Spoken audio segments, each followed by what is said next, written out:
Yun, bumaba agad yung isa. Yun, marunong na.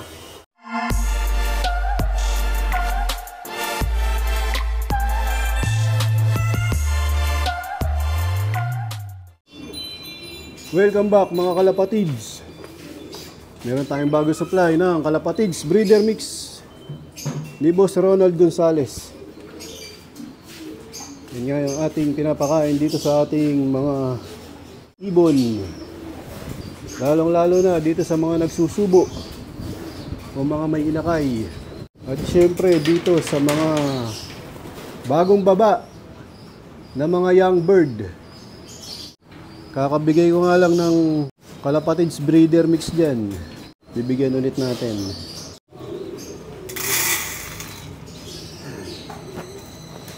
Meron nga akong bagong nilagay dito kagabi. Ayun. Tsaka ito, tsaka yun.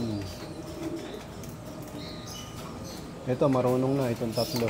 Kaya ano to, mamaya ilalagay natin sa trapdoor. Pagkatapos nila kumain at uminom. Tapos dito sa aming colony, halos malalaki na. Itong ibang inakay dito, ito, lalo na itong dalawang red bar, pwede na itong ilipat doon sa young bird loop. Ito, yung kapatid, bumaba na. Dalawa nga na red check. Ayun yung isa. Yan, lalagay na namin yan sa young bird loop. Yan, dumudungaw na yan sa kanilang mga kwarto. Tapos yung bagong pares na pinagpares namin dito sa number 12, ayaw pang magparesan. Mukhang hindi kursunada nung lalaki. Tapos dito malaki-laki na rin. Pero ano to, hindi pa pwede. Anak nga yan ng red bar na imbrek cross sa ibon ni kalong hair na surebet.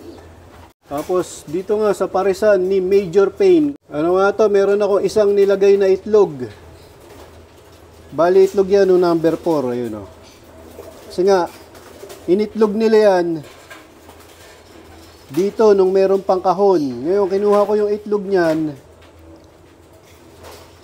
Pinayaya ko dito kila Major Pain para mag-similya. Di meron isang itlog.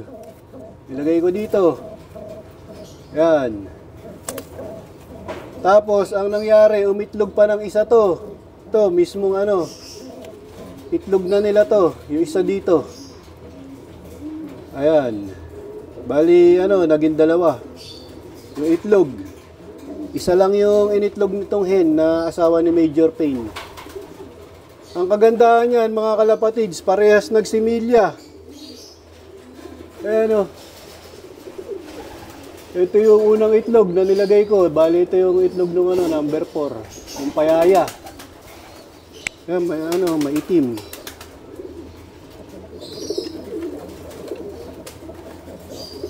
Tapos ito yung itlog nila. Yan, makintab pa o bago. Walang dumi. Maitim din, oh, may similya din.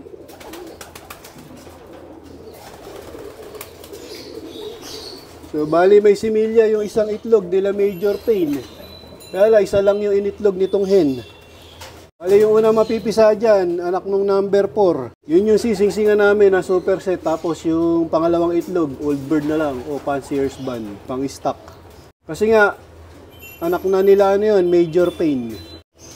Sana mapisa parehas. Tapos ito yung si Posca 16, kasalukuyan naglilimlim. Ang pares niya ay si 8 Mac, yung kanyang lolo.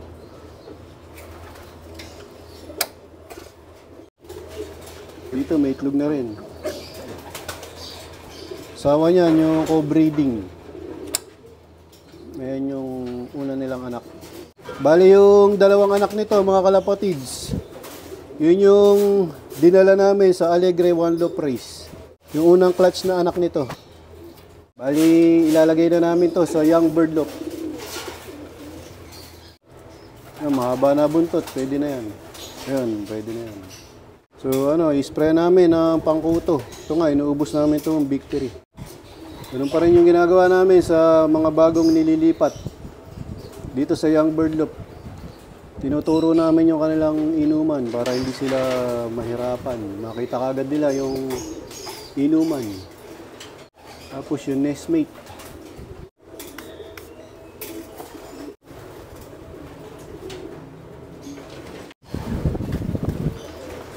Sinecheck pa ni JJBK.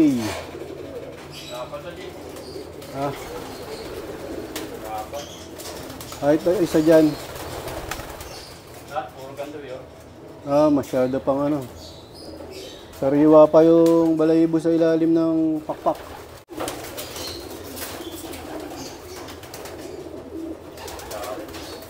Hindi pa pwede. Kaya binabalik pa namin sa magulang. Yun nasa taas. Wala rin. Sariwa pa. So, hindi pa pwede itong mga nandito, mga kalapatids. Chinek ni JJBK ang sakulam. Pagka hindi pa masyadong tuyo yung sa ilalim ng pakpak, mga kalapatids, hindi pa namin nililipat sa young bird loop. Ito, katulad nito, mga iniwan namin. Yan lang muna sila. Susubuan pa yan ng mga magulang. Dahil Martes nga ngayon, mga kalapatids, araw ng paligo ng aming mga kalapati, ng aming mga breeder. Bali, plain water lang muna yung nilagay namin dyan sa batya. Hindi na kami naglalagay ng asin, mga kalapatids, kasi nga malakas makasira ng bubong. Mapepreskohan sila ngayon. Kasi nga, ang init. Saka yan, mahuhugasan yung mga ilong nila na katulad yan, no, yung mga nagsusubo. Tapos yung mga bago mag-iitlog, mapepreskohan ulit pagka naglabas na ng panibagong itlog. Pampaano, kondisyon ng mga breeder, pamparelax. Pag nakita ko ng may breeder na hindi naliligo, inoobserbahan ko na yun, mga kalapatids. Kasi pwedeng ano yun, may nararamdaman. Pagka ganun, inihiwalay ko na, hindi ko na itinutuloy yung breeding niya, mga kalapatids. Yan, sarap ng ano nila, paligo. Time check, 8:15. Paligo habang nasisikatan ng araw. Yan. May nilagay nga kaming bagong inakay. Mga young bird na to, mga kalapatids yan. Tuturuan namin sa trapdoor. Sa ngayon, nakasara muna yung double door. Sa trapdoor muna sila magpa-practice. Mga 3 araw yan na ganyan. Tapos saka namin sila papagalain dito sa landing board. Nakuha natin yung style na yan kay Idol Russell Baldago. Ganyan yung style niya ng pagtuturo ngayon. Pinasok agad yung isa. Marunong na kagad sa trapdoor. Ito na yung mga nilagay namin ng mga red check at red bar. Maninibago lang ng konti yan pero masasanay kagad yan kasi nga doon pa lang sa colony, binaba ko na sila sa flooring. Medyo sanay na sila na nakahiwalay sa kanilang mga magulang. Binaba ko na kagad sila doon sa kanya-kanyang mga kwarto. Sa flooring sila sinusubuan ng kanilang mga magulang. Yun, bumaba kagad yung isa. Pagka nga nagpasok ka na yan, mga kalapatids, mamayang 10:30, ito namang grisel yung papakawalan namin. Tsaka yung isang checkered na kasama nila, yun. Tapos 11:30 sila itim naman, tsaka si red bar. Tsaka yung dalawang blue bar, yung lumilipad na. Ganyan nga yung ginagawa namin pagpapakawala, hindi sabay-sabay. Kasi nga magkakaiba ng edad yan, mga kalapatids. Di pwede isabay yung bata dito sa mga marunong na lumipad. Yun, marunong na. Ayan, pagka marunong nang pumasok,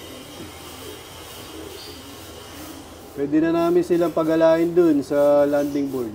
Dito ko natatapusin ang video ko para sa araw na to. Please like, share, comment, subscribe. Keep safe. God bless. Ingat mga kalapatids.